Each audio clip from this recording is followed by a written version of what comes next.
In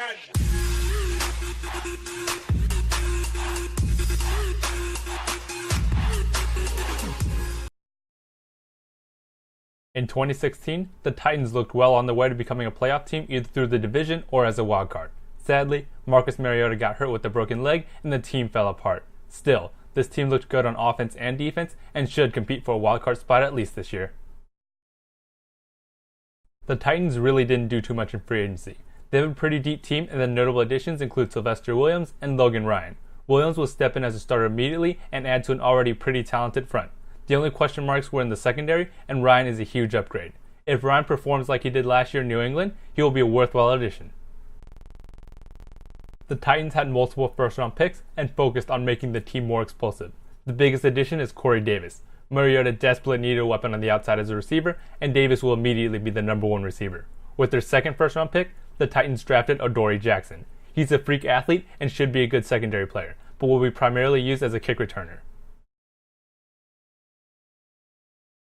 On offense, the Titans really needed weapons for Mariota on the outside. The rest of the offense is pretty loaded.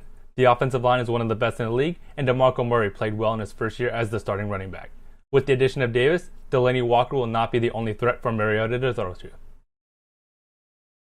The defense is pretty good all around. The notable game-wrecking piece is Brian Orakpo. He causes havoc on the offenses. Jarrell Casey and Sylvester Williams are good pieces on the line, and with the new additions on the secondary, there just aren't many huge holes on this defense.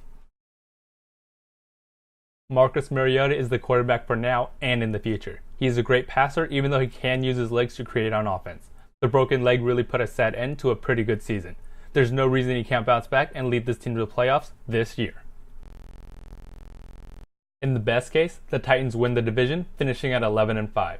The AFC South is pretty weak, and the Titans are the most complete team in the division. The offense can finally be threatening outside of the run game.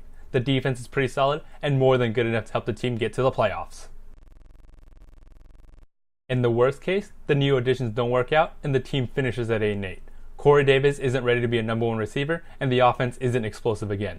Logan Ryan doesn't play well in the new system, and the secondary can get exposed.